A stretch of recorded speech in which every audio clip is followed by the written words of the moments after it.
Do your tracks get played out in the club by DJs? If the answer is no, or even yes but not as often as you'd like, then let me ask how many of the following things are true. Number one, you follow a different process every time you work on the song, or even if you do follow the same process, then you have trouble following it through to the end every single time.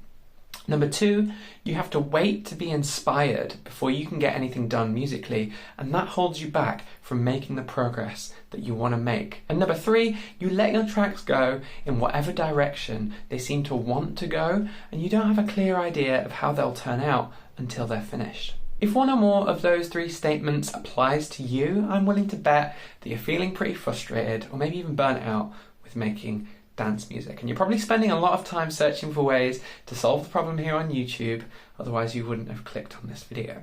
And if that's the case, then you're in the right place, because in this video I'm going to show you the exact blueprint that I use to make innovative and effective tracks that have been played by DJs like Ben UFO, Hodge, TSVI, Madam X, and that, more importantly, I've been teaching to my clients and refining for the past 18 months to empower them to consistently make the best tracks they've ever made, share those tracks with growing audiences, and get attention from the DJs and artists that inspire them. Now, who is this system for?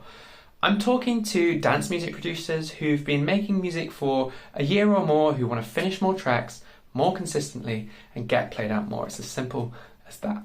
If you're a producer but you don't make dance music, feel free to watch this anyway, because these are all good habits to cultivate and a lot of the advice is transferable, but the world I come from and that I've helped the most people with is dance music. Focusing on this one area is what's allowed me to help people get results like the ones that you're seeing on the screen right now, and in fact, this exact system is what I teach inside my program Producing with Purpose, where we get together as a group and go through this step by step in an intensive 5-month development scheme, putting all these principles into practice. Okay, so what's the big idea? Well, I think the main thing that's holding a lot of producers back is that they just don't have a repeatable process that they go through every time they make a track. But even if you do, if it's not getting you the results that you want, then it's time to take a step back and reassess what you're doing. I guarantee if you spend your next session redesigning your creative process instead of just making stuff the way you've always made it, the next time you do work on a track will be leaps and bounds more fulfilling, more productive. Because ultimately, how can you expect your results to change if your methods stay the same? Imagine you're trying to bake the perfect chocolate chip cookie. If you start out without following a recipe, then even if you manage to absolutely nail it, you've got no way of recreating that exact same formula. So next time you'll just have to wing it again and kind of hope that you'll somehow get the same result. But if you start with a recipe and you have a plan that you're following, even if it's not the perfect recipe right away, then you've got something that you can repeat and refine each time. Maybe you need a little bit more salt or less baking powder, and then over time you can get closer and closer to your ideal chocolate chip cookie, and when you do finally nail it, you've got that perfect recipe, there it is. It's all set in stone. You can repeat it as many times as you want and be able to replicate it every single time perfectly. So how do we create our recipe? Well, when we take on any kind of creative problem, the most important thing that we need to do is to start with the end goal in mind. In our case, that goal is to create a track that will get played out by DJs. So far so simple, but it's kind of vague and it's not really clear how we do that. We like our goals to be much more kind of defined and clear than that. So let's break it down into its component parts. I think the things that we really need to have in order to achieve that result belong to 4 different categories. The first, high quality musical and sonic material. Second, a purpose in the club. Third, a well-built arrangement. And fourth, a killer mixdown. I'd struggle to think of anything a great club track needs that doesn't fit into one of these 4 categories, but let me know in the comments if you disagree. Now that we know the 4 components of a killer club track, we can plan out the process that's actually going to take us there. Step 1, sounds. We're going to start with the first of those 4 components, sounds. Imagine that you are setting out to paint a bouquet of purple flowers. Ideally, what you'd want to do is get all your paints on the palette, mixed and ready to go, before you put that first brushstroke on the canvas. Because when you're in the middle of painting shapes and carefully placing your brushstrokes, and you are capturing how the light is like bouncing off the petals, you don't want to have to then stop and go to the art shop to buy the purple paint because you realise that you didn't actually have any, you'd run out. Or maybe even get out your red paint and your blue paint and maybe a little white paint and mix up the exact shade that you need when you're already there in the moment trying to paint those purple petals. You can save yourself the headache, stay in the flow of your artwork and make your process more efficient by preparing all your materials beforehand. Likewise, if you gather a selection of sounds to work from before you ever start writing any music, you've always got a sonic identity to fall back on anytime you get stuck. Instead of breaking yourself out of the mindset of jamming out new ideas to search for or program a sound that will suit the track, you've already got a hand-curated set of sounds that you're inspired by to dig into whenever you feel you need a new element to push your track forward. That perfect shade of purple is going to be right there on the palette. Each of your sounds should have some kind of meaning to you. Maybe it's inspired by one of your favourite tracks or a sound effect that you heard in a film. Maybe it's a sound that you'd never normally pick but that you want to challenge yourself to use. And each of these sounds should all fit together into a world that's inspiring and exciting to you, one that feels like you. So select what kind of tools you want to use, samples or synths, hardware, software, presets or custom patches, and spend a whole session just collecting or creating or recording sounds and assemble your palette that you're going to work from. When you're happy you've got the right materials, the right drums, bass sounds, vocal samples, whatever else you like to work with, we've stored up all the inspirational fuel that we need, and now we can turn the key in the ignition by moving on to the next step. I am mixing my metaphors. This painting is also a car.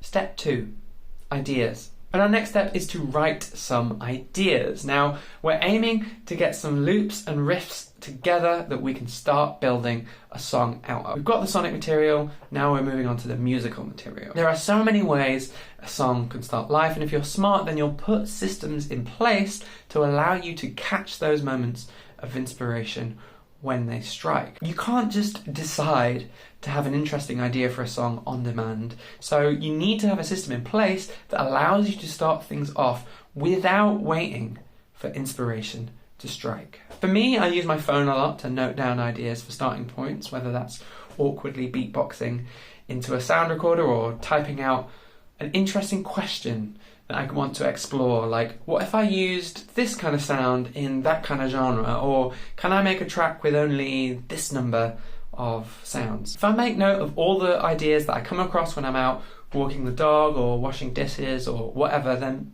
I've got a handy bank of starting points that I can just pick from whenever I've got some sounds ready to go and I want to make a new track. There are other ways of starting things off, of course, and there's a bunch of strategies for generating new ideas inside of Producing with Purpose, but the main takeaway is, and this one might hurt, but stay with me because you can take it, that not being inspired is just an excuse you give yourself because you're worried that you'll sit down to make something and it won't be any good. If you can figure out a system or a safety net of ideas that you can fall back on, and then you can learn to trust yourself to be able to work on stuff without making those excuses, that's when your music practice will click into place and amazing personal development will happen. Another thing that's absolutely crucial when you're developing a new song idea is that fundamental aspect of dance music, the dance part. What I'm saying is that rhythm is the most important musical component. It's more important than melodies, it's more important than chord progressions, because it's the thing that makes people want to shake their asses in the club. There's plenty of killer dance tracks that have no melodic elements whatsoever, and the key thing that makes them work is that the drums just groove along. If you can get the rhythmic elements of your tracks to feel right and make you want to dance while you're working on them, then you know you're on the right track. My number one piece of advice when you're making dance music is to stand up while you're producing.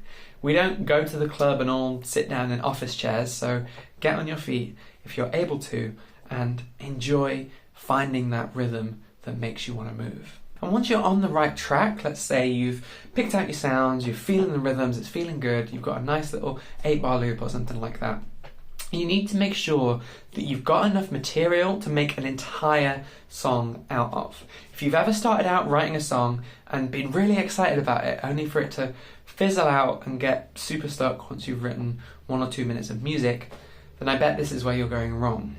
Because you need to have variations of your different riffs, your different drum patterns, to create contrasting sections out of. Having these variations is one of the most useful get out of jail free cards that you can give yourself when it comes to building your idea out into an actual song. So come up with some alternate versions of your ideas while you're in this early stage of development, and you will drastically reduce your chances of getting stuck later in the process. Those variations you can build out into contrasting sections, and that's the thing that keeps a piece of music alive. Step 3, nail the purpose. Now that we're cooking, we've got our sounds and we're making cool loops and variations out of them, we come to what I think is the real key of getting DJs to play your tracks, which is that we need to give them a reason to play our tracks. Think about it. What do you think will be a more effective way of making a track that DJs want to play? Just making whatever comes to mind and asking DJs to figure out how to fit it into their sets,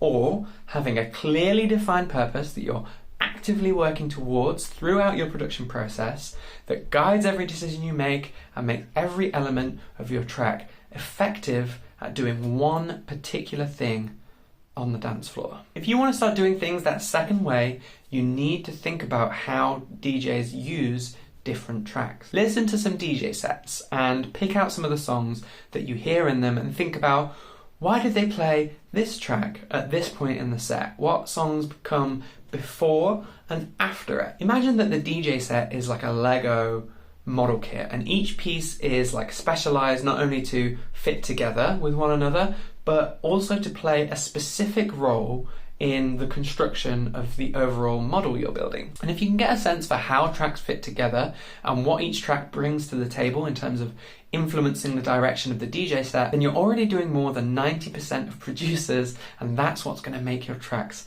stand out. Think about it. Most of the tracks DJs play aren't the most mind-blowing and unique songs in the set, just like how most of the bricks in the Lego kit are just your bog standard bricks. There needs to be a scaffolding made out of effective, functional tracks that serve particular purposes of building up or releasing energy. You're not trying to stand out by like being a better producer than everyone else, because there's always someone better than you out there. You're trying to be the most effective producer at making tracks that serve a specific purpose in a DJ set. I'm not trying to say don't try to stand out. I'm not saying don't try to be a better producer. I'm not saying don't make a cool, crazy track that doesn't sound like anything else. I'm saying that those types of tracks serve a particular purpose, and if you can reverse engineer how that's going to go down in the club, then that's going to make it all the more effective at doing that wild thing, right? The other people whose reactions you need to consider alongside the DJs is the audience. Have a clear idea of how you want the club to respond to your song when the DJ plays it. Picture it in your mind. Do they change the way they're moving? Do they dance harder, softer? Are they closing their eyes, waving their hands in the air? If you can picture how you want the dancers to respond to your music and let that inform your composition, you'll be making your song even more effective and useful in its intended context, playing over the big speaker stack in the club. I've put this step here because it's important at this stage to be responsive to the music itself too. So we want to let the sounds and ideas we've made so far guide us in deciding how our track should affect people on the dance floor, and make sure that those three things are in alignment: the track itself, the DJ's reason for playing it, and the audience's intended reaction. If you can nail your purpose by making those three things all work together, you're going to be making the best dance music you've ever made. Step 4, arrangement. That purpose is going to steer our track through this next stage which is to finally get our ideas into a timeline and make a piece of music with a beginning, a middle, and an end. Lots of producers struggle with arrangement, and they either try to jam too many ideas into a track with no room for any of them to breathe and develop, or they make music that's boring and predictable with too little going on. But if you've followed every step of this process so far, then arranging your tracks should be super easy. Why? Well, you know your sounds work and sound good together. You've got great ideas with contrasting variations that you can turn into the sections that will give your song structure. And you understand what purpose the song serves, so you can easily make decisions about how long each section needs to be and when the important moments need to happen. Armed with all that preparation, arrangement transforms from being a big, complicated puzzle of trial and error into a set of questions with simple answers. I recommend, if you haven't already, taking some time to analyse the arrangements of tracks that you like, that you know are effective at what they do. Really think about the macro level, the zoomed out structure of the track, and the micro level, what happens bar by bar to keep things interesting, and how those two levels of songwriting serve the overall purpose of the song. You can then apply these insights to your own music and adapt pieces of the arrangements that inspire you to help you plot out your own tracks. Just remember, if you get stuck or you're not sure which way to take the arrangement, go back to the purpose of your song. Whenever there's a decision to make, just pick the option that serves that purpose the best, and you can have confidence that you are doing what's best for the track. Step 5, iterate. Okay, this next step is where like an okay piece of music can become something truly great. If you've ever written an essay or a story, whether that's in school or in your own time, you'll know that the first draft of anything you write is kind of not the version you want to submit or put out there into the world. The first draft is where you get all your ideas together in some semblance of an order, but more often than not, there's a lot of changes to make before you're really happy with it. You might need to change the wording or the grammar, cut out this section here, swap this paragraph with that one, and generally just refine and rewrite until your writing is clearer, more effective, and better organised. And that's exactly what we're doing with our music in this stage. This is the stage where we take all the work we've done so far, the whole track we've written, and we live with it for a while. Listen to the song in a bunch of different environments. Turn the lights off and close your eyes and focus on it. Put it on in the background while you're hanging out with your friends. Listen on your headphones when you're out shopping. Put it on in the car, on your way to work. Give your brain a bunch of different experiences of the track you've written, and notice what works and what doesn't work in each context. We're listening for changes we want to make on a compositional level. So, should the breakdown be longer? Does the hi-hat need to come in sooner? What if we add a drum fill in the middle of this phrase here? We want our song to make sense on a structural level while remaining interesting from moment to moment. We want to have the confidence to take away anything that doesn't need to be there and reduce the song right down to its essence. We want to know that every moment unfolds the way it needs to unfold in order to achieve the purpose that we set out to achieve. The way that we do all of those things is by listening and making notes and revising. I'm serious when I say that this step in the process can turn a song that's just kind of okay into an absolute belter. I've seen it happen before with my own songs and with my students' songs. And actually, this is the point at which it becomes super useful to have people whose feedback you can really trust.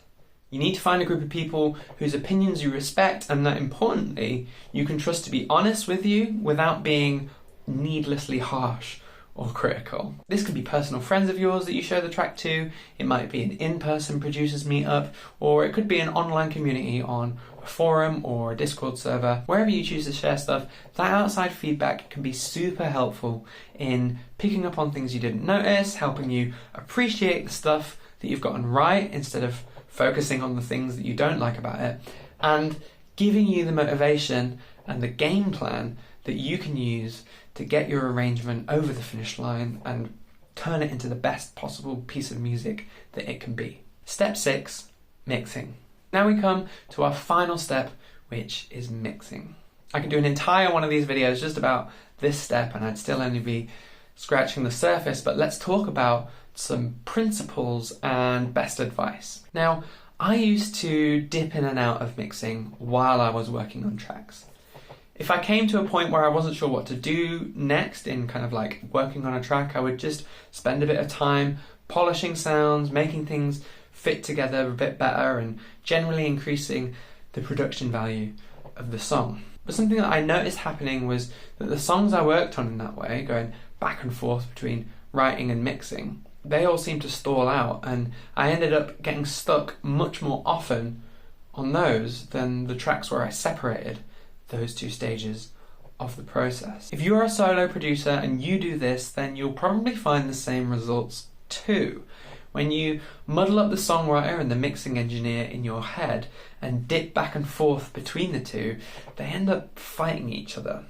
The songwriter wants to create stuff and move things around and figure out how all the pieces fit together in all the different possibilities, whereas the mixing engineer wants things to stay put so that they can refine the specifics of the sounds and make it so that what's already there works as effectively as possible. But these two things aren't always compatible, and you can end up wasting loads of time making mixing decisions based on compositional decisions that you end up changing anyway, and vice versa. What's more, you're actually increasing the likelihood of getting yourself stuck at one particular stage in the process. Listening to the same little section over and over while you mix kills your ability to listen to the song with fresh ears and think, hey, does this version of this arrangement work, or does it need changing? Because this idea of the song gets cemented as this one particular version, and it becomes harder and harder to imagine the possibilities of how the track could be different or where you could take it next. You listen to it so much that you actually can't picture it any other way. So if instead we separate out the writing and the mixing stages and save the mixing for the end of the whole process, then we can focus on each of them in the best possible state of mind and know that we're not wasting time or losing momentum. This allows us to be systematic about mixing in the same way we're trying to be systematic about our whole production process. We want to have a repeatable process that gets us the results that we want and is all steering in the same direction. As far as mixing is concerned, I like to work through each element in order of its importance to the track. Usually with dance music, this means starting with the drums, then adding the bass, then any melodic elements, and working the additional layers into that kind of core framework. It's like that metaphor, you've probably heard this one. The idea is that you're trying to fit all these different things into a vase. So you've got a bunch of sand, and then you pour that in first, and then you add the little pebbles, and then finally the big rocks, and you run out of room to fit everything in the container, in the vase. Your mix functions the same way. If the less important elements of your track are taking up a bunch of space in the mix, then you'll have to carve huge chunks out of your most important elements, or it'll just end up sounding like a cluttered mess. If instead you start with the big hitters of drums, bass, melody, and then make everything else fit around those things, then you show off your key element in the best possible light, and the mix comes together more quickly. You put those big stones in the vase first, then the little ones, then the sand fills in all the gaps in between, and you've got plenty of room to fit it all in there. As with the rest of this process, it's important to keep your end goal in mind. Remember the purpose your track's trying to serve and make decisions based on that.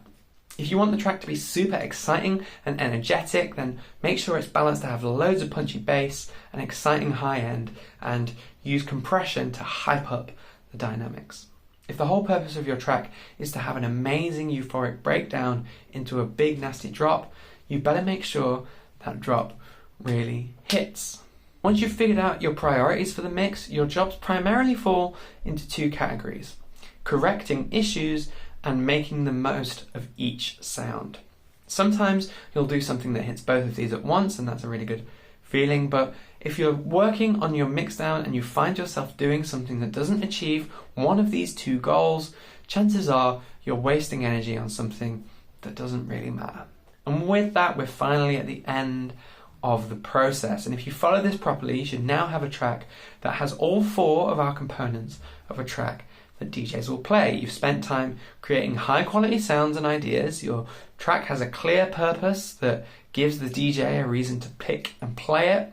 The arrangement packages all those great sounds and ideas into a configuration that delivers on that purpose, and to top it all off, it's fully mixed down and sounding great. So there you have it, the complete framework that you can use to make amazing tracks that will get played out in the club. Now, there are 3 major mistakes that will stop you from being able to make this process work. Number 1, you need to be approaching it with the right mental attitude, or else you just get overwhelmed and feel like there's too much to do and you'll burn out of this process. Number 2, you have to adapt it to your own needs and your own working style, your own style of music to make it work for you. And number 3, you need to follow it through all the way to the end and actually commit to this process from start to finish.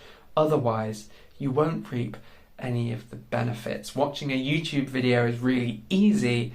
Actually putting it into practice takes some discipline. So if you're interested in using this process or adapting your own version of it, and you want not only my personal support, but to work with a group of your peers who are all going through the same material as you, click the link in the description to register your interest for Producing with Purpose, and I'll let you know when the next class opens up. I'll catch you later.